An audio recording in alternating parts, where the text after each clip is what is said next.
La vallée du silence. Affamé était un lieu que les sages avaient effacé de leur carte, un endroit où la terre elle-même avait été empoisonnée, transformée en une toile de poussière et d'os. Jedediah Kane n'était pas un sage. C'était juste un éclaireur exténué, à la recherche d'une source d'eau douce, la gorge sèche de soif. Il s'attendait à trouver des crânes de bétail blanchis par le soleil et les fantômes de prospecteurs oubliés. C'est elle qu'il trouva à la place. Une jeune apache, à peine une femme, assise près d'une source asséchée. Sa robe de cérémonie était d'une blancheur éclatante face à la grisaille de la mort. Quand elle croisa son regard, sa voix n'était qu'un fragile murmure. « Je n'ai jamais été touchée. » Puis, de main tremblante, elle écarta la peau de cerf souple sur son poignet, révélant le secret désastreux gravé sur sa peau, la marque du mangeur d'âme. Chaque instinct hurlait à Jedediah de fuir, d'abandonner cette créature maudite à son destin. Mais ce qu'il vit dans ses yeux n'était pas un monstre. C'était une fille terrifiée, implorant de l'aide. Le choix n'était plus une question de soif, c'était une question de salut, et cela lui coûterait tout. Il déboucha sa gourde, le son résonnant de façon obscène dans l'air immobile. Il observa le léger tremblement de sa main lorsqu'elle la saisit, ses doigts effleurant les siens. Sa peau était fraîche, presque froide malgré le soleil ardent. Il s'agenouilla, un accord silencieux se nouant entre eux, un contrat signé sans un mot. Son nom, apprit-il, était Nalin. Elle parlait peu, ses mots choisis avec le soin d'une femme qui en avait peu à gaspiller. Tandis qu'il l'aidait à monter sur son cheval fatigué, l'installant devant lui, il sentit la fragilité de ses os à travers la fine peau de cerf. Elle était plus légère qu'un sac de farine, un fantôme de fille, qui ne pesait pas plus lourd que le secret qu'elle portait. Il se hissa derrière elle, son corps servant de bouclier réticent contre le monde cruel qu'il partageait désormais. Il tourna le cheval non pas vers l'est, vers la promesse lointaine de la civilisation, mais vers le nord, dans le labyrinthe enchevêtré de canyons qu'il connaissait d'une vie qu'il essayait d'oublier. C'était un chemin de fou, un chemin que seul un homme n'ayant plus rien à perdre oserait emprunter. Pendant 2 jours, ils traversèrent les canyons, le silence entre eux aussi vaste et impitoyable que le paysage. L'esprit de Jedediah, un endroit qu'il gardait habituellement sous clé, devint une galerie de fantômes. Il revit les visages des hommes de Black Creek, leurs yeux écarquillés de surprise et de trahison alors que le monde explosait autour d'eux. Il sentit le poids fantôme du fusil dans ses mains, celui qu'il n'avait jamais tiré, celui qu'il avait laissé tomber en se précipitant dans la crevasse qui lui avait sauvé la vie et damné son âme. Sa survie avait été un coup de chance, la chance d'un lâche. Il avait passé les 5 années suivantes à errer, à dériver, un homme convaincu qu'il vivait sur du temps emprunté, un temps qui appartenait à de meilleurs hommes. Maintenant, le poids silencieux de la jeune fille devant lui se sentait comme un jugement. C'était un imposteur, un homme vide prétendant être un protecteur, et ce n'était qu'une question de temps avant qu'elle ne voie la vérité en lui. Au 3e matin, la fièvre la saisit. Elle vint rapidement, une chaleur sèche et dévorante qui la laissa délirante, ses murmures un mélange confus de mots apaches et de supplications effrayées. Il la coucha à l'ombre d'un surplomb, sa peau brûlante au toucher. C'était là, pensa-t-il avec une amère ironie, sa punition. Il avait endossé le rôle de sauveur pour la regarder mourir d'une simple fièvre de piste. Mais en la regardant, en observant les motifs complexes de sa robe blanche, quelque chose remua dans les archives poussiéreuses de sa mémoire. Il revit le visage d'un vieux éclaireur apache avec qui il avait servi, un homme nommé Cerf Gris, qui avait parlé des plantes sacrées, des remèdes secrets de son peuple. C'était un savoir que Jedediah avait enfoui, une partie de la vie qu'il avait essayé d'extirper de son âme. Maintenant, c'était leur seul espoir. Il laissa Nalin près de la paroi rocheuse, son couteau à la main, et commença à chercher. Il se déplaça avec un but qu'il n'avait pas ressenti depuis des années, ses yeux scrutant le terrain impitoyable, non pas pour des menaces, mais pour le salut. Il le trouva, exactement comme Cerf Gris l'avait décrit, s'accrochant au côté ombragé d'un rocher, une plante robuste et arachnéenne avec de petites feuilles gris-vert. Il les écrasa entre 2 pierres, l'air se remplissant d'une odeur forte et médicinale. Quand il revint vers Nalin, elle marmonnait, ses yeux grands et inexpressifs.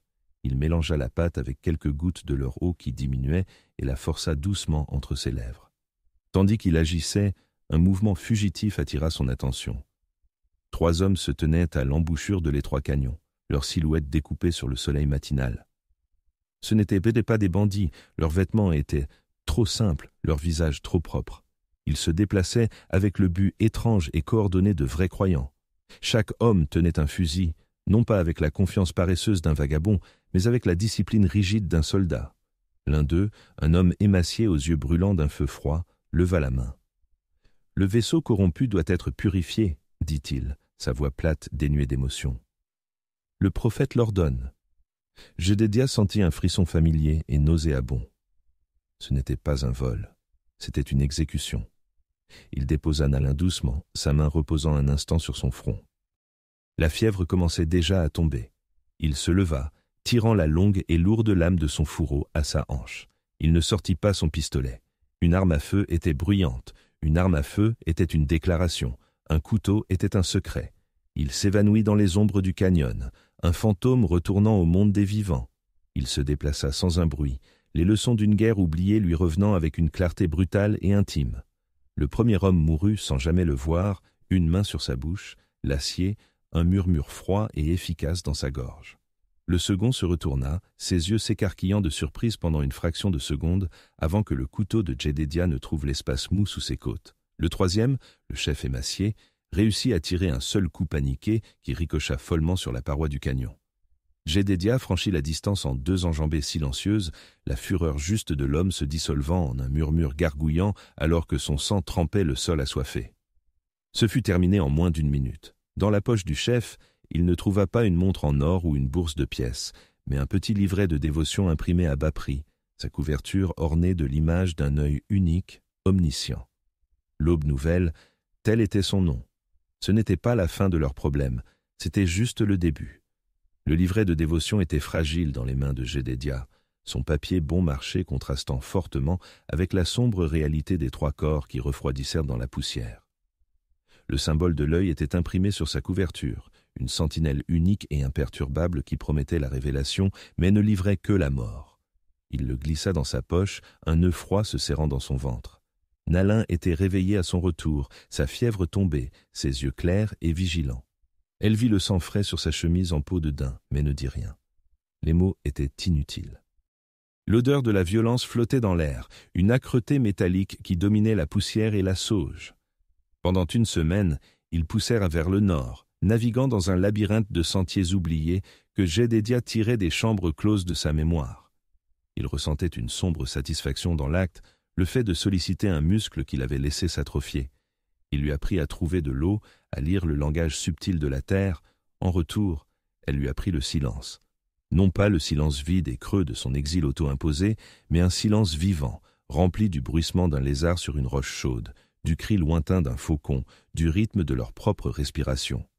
Il se retrouva à la regarder, non pas comme un fardeau ou une malédiction, mais comme une personne.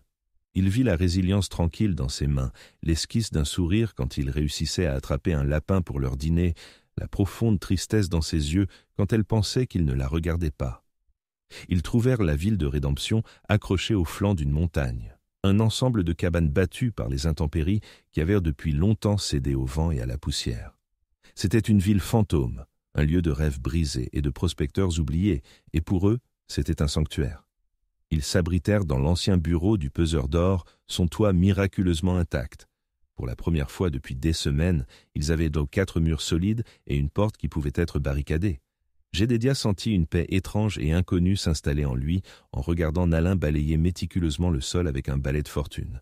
C'était l'illusion d'un foyer, un aperçu fugace d'une vie qu'il pensait avoir perdue à jamais.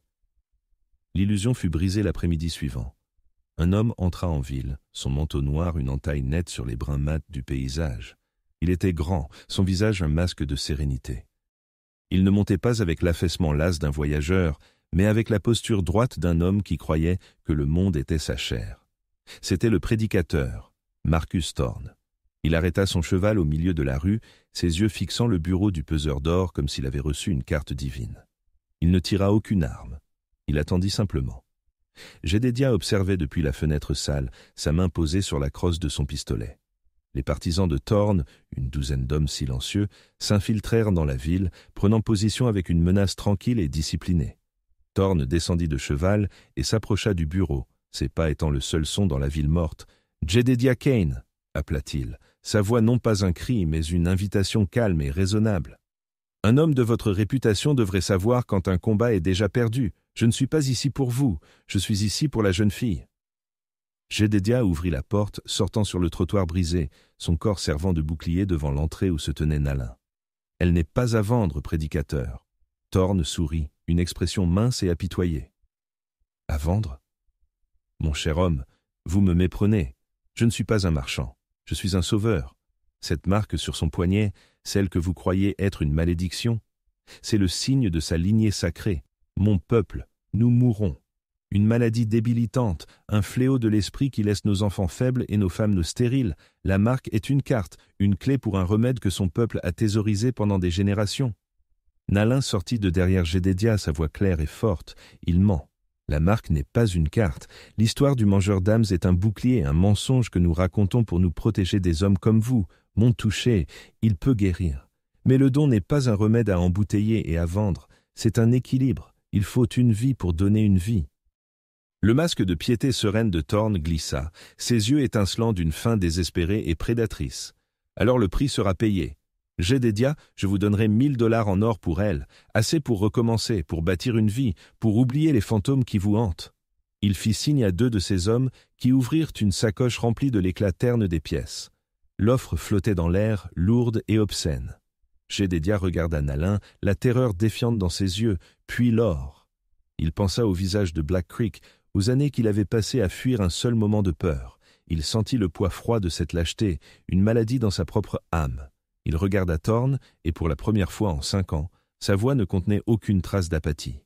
« Sortez de mes terres !» Le rejet flotta dans l'air, une déclaration de guerre. Le masque serein de Thorne se dissipa complètement, révélant le fanatique qu'il était. Sa voix, autrefois une invitation calme, claqua comme un fouet. « Vous choisissez une sauvageonne maudite plutôt que les vôtres, qu'il en soit ainsi. » Mais il n'ordonna pas d'attaque. Il sourit, un sourire vraiment cruel et connaisseur. « Rédemption !» tonna-t-il, sa voix résonnant sur les bâtiments silencieux. « Votre ville est à la hauteur de son nom aujourd'hui, car je vous ai amené un pécheur qui la cherche. » Il pointa un doigt long et accusateur vers Jedediah. « Cet homme n'est pas un simple vagabond. C'est Jedediah Kane, le lâche de Black Creek, l'éclaireur qui s'est caché dans un trou pendant que ses camarades étaient massacrés. » Les habitants, qui observaient depuis leurs fenêtres, sortirent dès maintenant dans la rue, leur visage un mélange de curiosité et de suspicion. Un mineur imposant avec un visage comme une tranche de viande crue cracha par terre. « J'avais un frère à Black Creek. » Ces mots étaient une condamnation à mort. L'atmosphère dans la ville changea, le code non écrit de la frontière se retournant contre Jedediah avec un verdict brutal et instantané. Il n'était plus un étranger, il était un paria, un homme dont la lâcheté était une tache sur leur honneur collectif. Jedediah vit la haine dans leurs yeux, la fureur froide et juste d'hommes qui le considéraient comme moins qu'un homme. Il attrapa le bras de Nalin, l'attirant à l'intérieur du bureau alors que la première pierre claquait contre la porte en bois. Le ciel, qui avait été d'un bleu clair et impitoyable, commença à se remplir de nuages d'un violet gris meurtri, annonçant un blizzard imminent. La chasse avait commencé et le monde entier s'était retourné contre eux. Il barricada la porte, le froid du bois dans son dos, et regarda ses mains tremblantes. Il avait une égratignure sur la paume de la main due à la course du matin. Tandis qu'il regardait, une seule goutte de sang perla. Nalin s'agenouilla devant lui, son visage un masque de résolution tranquille. Elle prit sa main dans les siennes, son toucher d'une douceur impossible. Une faible lumière dorée, chaude et douce, émanait de sa paume. Il regarda, stupéfait, l'égratignure sur sa main se refermer, la peau se reconstituer, ne laissant aucune cicatrice. C'était un miracle, un témoignage silencieux de foi en un homme qui n'en avait plus en lui-même. La tempête hurlait dehors, un chœur de vent et de rage, mais à l'intérieur du petit bureau sombre, il y avait une lueur d'espoir unique et défiante. Le blizzard faisait rage, un mur blanc hurlant qui les scellait au cœur de la montagne. Au milieu de la tempête, leur petite grotte était une poche de calme impossible. Jedediah regardait sa main, la paume où une coupure saignante se trouvait quelques instants plus tôt. Maintenant, il n'y avait qu'une peau lisse et intacte. Le souvenir du toucher de Nalin, de cette lumière douce et chaude, lui semblait plus réel que la pierre sous lui. L'espoir était une chose dangereuse, la monnaie d'un fou, mais c'était tout ce qui lui restait. « La marque, dit-il, sa voix un murmure rauque. Thorne l'a appelée une carte. » Nalin leva les yeux du petit feu vacillant, ses yeux profonds et anciens. « Ce n'est pas une carte vers un lieu, Jedediah, pas vers un village caché dans un canyon. Mon peuple ne se cache pas du monde, nous y sommes tissés. La marque ne montre pas le chemin du retour, elle montre le chemin vers les esprits. Elle traça les lignes complexes sur son poignet du bout du doigt. Elle montre le chemin vers les hauts lieux, la terre sacrée où la terre touche le ciel. C'est là que nous allons quand le monde devient trop bruyant. Le chemin vers le ciel. La phrase s'accrocha à un crochet dans la mémoire de Jedediah, une mémoire qu'il avait passé 5 ans à essayer d'enterrer. Il fouilla dans sa sacoche, ses doigts se refermant sur un rouleau de toile cirée. Il l'étala sur le sol, une vieille carte d'éclaireur dessinée à la main, ses plis aussi doux que du tissu. Il traça la marque sur le poignet de Nalin, mémorisant le motif de volutes et de lignes, puis se tourna vers sa carte. Ses doigts, tachés de terre et de sang, parcoururent l'encre délavée. Ce n'était pas un chemin, c'était une constellation de repères, une roche fendue ici, un trio de pins anciens là, un lit de rivière asséchée qui s'incurvait comme un serpent. Ses yeux suivirent les lignes invisibles qu'il créait et son souffle se coupa dans sa gorge. Tous pointaient vers un seul endroit. Une mesa haute et balayée par le vent avec des falaises abruptes sur 3 côtés, accessibles par un seul sentier périlleux. L'armée l'avait appelé le perchoir de l'aigle. C'était le dernier endroit sur terre qu'il voulait revoir. C'était le lieu de son dernier exercice d'entraînement, un endroit dont chaque roche et crevasse avait été gravée dans son cerveau, et c'était à moins d'1 kilomètre de Black Creek. La honte le frappa comme un coup physique, la vieille blessure se rouvrant. Il avait survécu à ce massacre parce qu'il connaissait le seul défaut dans les défenses du canyon, la seule crevasse que les attaquants avaient de manquer. Il avait appelé cela de la lâcheté, il avait appelé cela une malédiction. Mais en regardant Nalin, en voyant l'espoir impossible et défiant dans ses yeux, il le vit pour ce qu'il était vraiment. Ce n'était pas une malédiction, c'était une préparation. Chaque kilomètre qu'il avait exploré, chaque sentier qu'il avait mémorisé, chaque instant de sa honteuse survie, tout l'avait mené à cette grotte, à cette fille, à ce seul et dernier but. Je pensais avoir survécu parce que j'étais un lâche qui a fui, pensa-t-il, la réalisation un coup de tonnerre silencieux dans son âme. Mais maintenant je sais que j'ai survécu pour être le seul homme qui se lèverait et se battrait pour elle. Il regarda Nalin, sa voix stable et claire pour la première fois. « Je connais l'endroit, dit-il, et je sais comment l'utiliser. Thorn pense qu'il est le chasseur.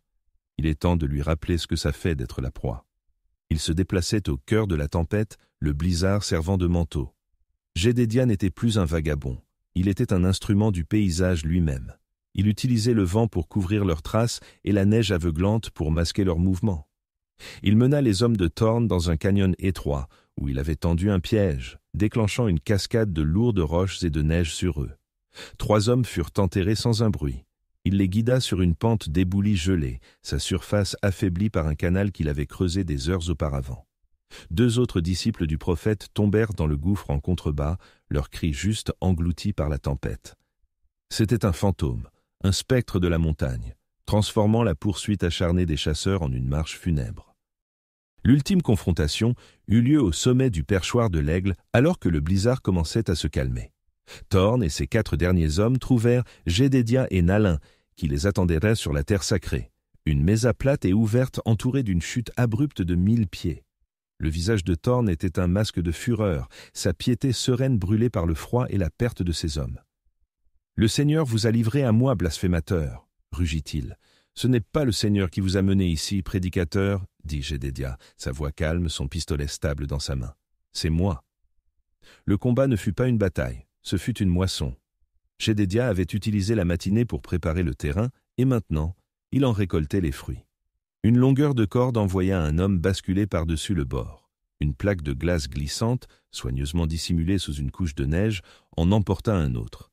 Les 2 derniers tombèrent sous la précision froide et efficace de Jedediah. C'était un homme refait, ses actions précises et dénuées de rage. Ce n'était pas une vengeance, c'était un équilibrage des balances. Thorn resta seul, son fanatisme enfin brisé, ses yeux écarquillés par la réalisation terrifiée que son Dieu l'avait abandonné. Jedediah marcha vers lui, le visage sombre. Il ne tua pas le prédicateur, il prit simplement son arme, son cheval et son manteau d'hiver. « La montagne vous jugera maintenant, » dit Jedediah, tournant le dos et s'éloignant, laissant Thorn à la merci du vent et du froid.